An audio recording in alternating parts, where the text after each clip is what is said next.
আসসালামু আলাইকুম। এখন শুনবেন সংবাদ শিরোনাম। সংবিধান সংস্কার পরিষদ নিয়ে সংসদে জামায়াত আমির ও স্বরাষ্ট্রমন্ত্রীর বিতর্ক। 33টি অধ্যাদেশ যাচাই বাছাই করে 2 এপ্রিল রিপোর্ট দেওয়ার নির্দেশ স্পিকারের। রেশনিং বন্ধ হলেও ফিলিং স্টেশনে তেল নিতে দীর্ঘ লাইন। মধ্যপ্রাচ্যের পাশাপাশি তৃতীয় কোনো দেশ থেকে জ্বালানি আনার কথা ভাবছে সরকার। হামলা পাল্টা হামলায় অগ্নিগর্ভ মধ্যপ্রাচ্য। ইরানের ইস্ফাহানে আইআরজিসির সদর দপ্তরে বোমা বর্ষণ। আমিরাতের মার্কিন ঘাঁটিতে মিসাইল ছুড়ল তেহরান।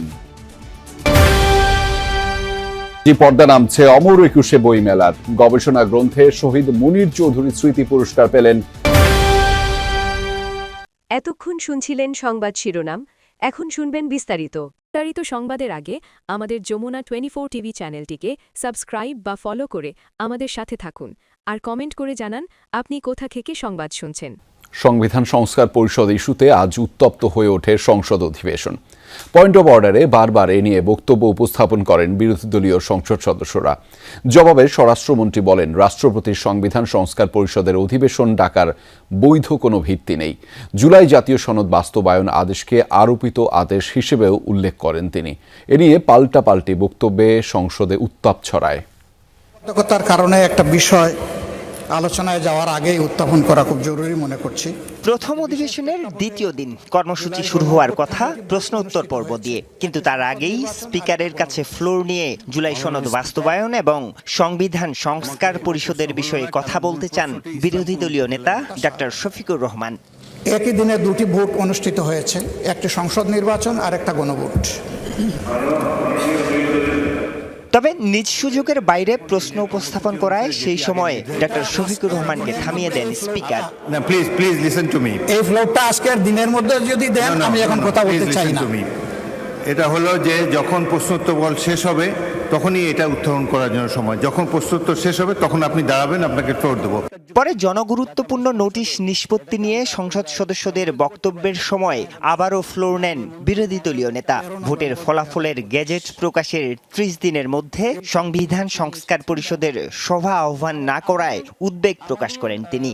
যে পদ্ধতিতে জাতীয় সংসদের প্রথম অধিবেশন আহ্বান করা হইবে, অনুরূপ পদ্ধতিতে পরিষদের প্রথম অধিবেশন আহ্বান করা হইবে। আমার বিষয়টা এখানে কনসার্নের। আজকে 30তম পঞ্জিকা দিবস, কিন্তু এর মধ্যে এই অধিবেশন আহ্বান করা হয়নি। বিরোধী দলীয় নেতার বক্তব্যের জবাব দেন স্বরাষ্ট্রমন্ত্রী সালাউদ্দিন আহমদ। প্রশ্ন রাখেন গণভোট নিয়ে রাষ্ট্রপতি আদেশ দিতে পারেন কিনা। বলেন, গণভোটের রায় বাস্তবায়ন করতে হলে আগে সংশোধন করতে। পানি সরবরাহ স্বাভাবিকের পাশাপাশি সাশ্রয়ী ব্যবহার নিশ্চিত করতে কঠোর অবস্থানে যাচ্ছে সরকার। বন্ধ করা হয়েছে পেট্রোল পাম্পের সব ধরনের রেশনিং, অর্থাৎ চাহিদা মতো তেল নিতে পারবেন গ্রাহকরা। আর মার্কেটে অপ্রয়োজনীয় লাইটিং বন্ধ না করলে সরকার কঠোর হচ্ছে বলেও জানিয়েছেন জ্বালানি প্রতিমন্ত্রী। তিনি জানিয়েছেন, বৈশ্বিক সংকটের মধ্যেও জ্বালানি তেলের দাম বাড়ানোর কথা ভাবছে না সরকার। মধ্যপ্রাচ্যের পাশাপাশি তৃতীয় কোনো দেশের মাধ্যমে তেল আনার কথাও জানিয়েছেন অনিন্দ ইসলাম অমিত। পেট্রোল পাম্পগুলোতে এমন দীর্ঘ লাইন গত কয়েকদিনের স্বাভাবিক ঘটনা। ঘন্টার পর ঘন্টা লাইনে থেকে বাইকে 2 লিটার আর প্রাইভেট কারে মিলছিল 10 লিটার তেল।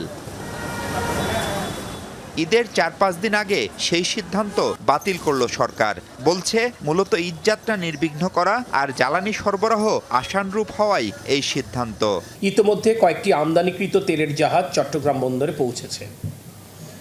জনগণের ঈদযাত্রা নির্বিঘ্নে পালন এবং বড় মৌসুমে কৃষকদের প্রয়োজনীয়তা বিবেচনায় জ্বালানি তেল বিতরণে রেশনিং সহ সব ধরনের বিধিনিষেধ তুলে নেওয়ার সিদ্ধান্ত গ্রহণ করা হয়েছে। মন্ত্রণালয়ে প্রতিমন্ত্রী আরও জানান, যুদ্ধের কারণে জ্বালানির টালমাটাল বাজারের প্রভাব সামলাতে সম্ভাব্য সব চেষ্টা করছে সরকার। রাশিয়া সহ একাধিক উৎস থেকে জ্বালানি আমদানির আশাবাদের কথাও শোনান তিনি। এখানে আমরা দুটো বিকল্প নিয়েই কথা বলছি। এমন হতে পারে রাশিয়ান ক্রুড অয়েল অন্য কোনো দেশ থেকে রিফাইন্ড হয়ে এখানে আসবে, সেটাও হতে পারে। যদিও তাদের আরেকটি কোম্পানি আমাদেরকে বলবার চেষ্টা করেছে তারা যে ধরনের তেল সাপ্লাই দিবে সেটা আমাদের রিফাইনারি সেটা রিফাইন করতে পারবে। আসছে বোরো মৌসুম, ধানের উৎপাদন নিশ্চিত করতে সেচের জন্য বাড়বে বিদ্যুতের চাহিদা।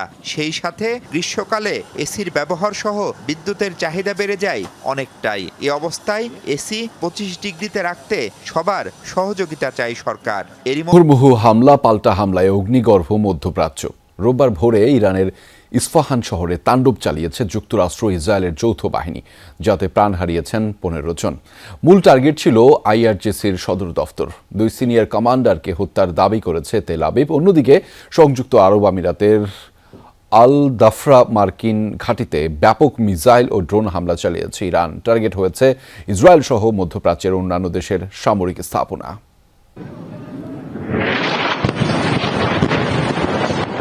চলছে ভয়াবহ বিস্ফোরণ, ছড়াচ্ছে কালো ধোঁয়ার ঘন কুণ্ডলী।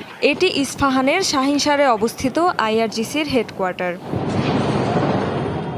রোববার ভোরে গোটা ইস্ফাহানে চলে ব্যাপক ধ্বংসযজ্ঞ, হতাহত হন বহু বাসিন্দা।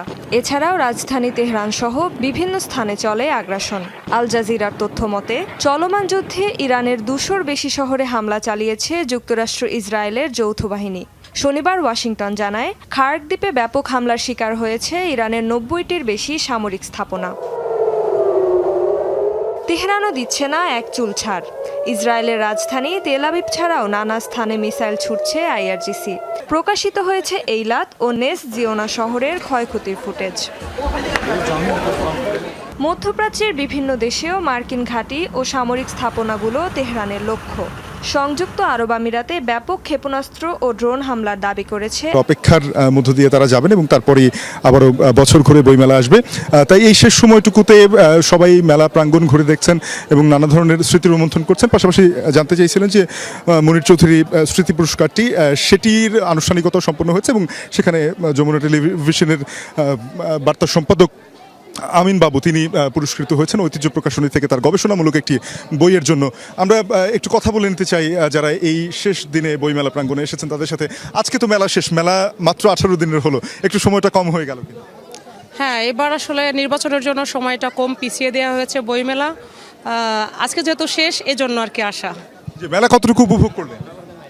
আজকে প্রথম আসলাম, এই মাত্রই ঢুকছি, উপভোগ করার সুযোগ হয় নাই, এখনো দেখবো। শুনছিলেন রেজা যে এখনো সে সময় অনেকেই প্রথমবারের জন্য মেলায় আসছেন, অনেকেই হয়তো সেই খবরটিও জানেন না যে মেলা আজকের দিনেই শেষ হয়ে যাচ্ছে।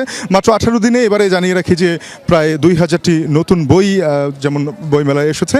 পাশাপাশি যারা নতুন পুরাতন লেখক রয়েছেন তাদের শত শত বই বিক্রি হয়েছে। তো বইপ্রেমীরা বলছিলেন যে আগামী দিনে যেই চেতনা নিয়ে আসলে বইমেলা, ভাষার প্রতি আমাদের মহান আত্মত্যাগকে স্মরণ করে এবং জ্ঞানের অনুরাগ থেকে বইমেলা যেন পূর্ণ ব্যাপ্তিতে যথাসময়ে অনুষ্ঠিত হয়।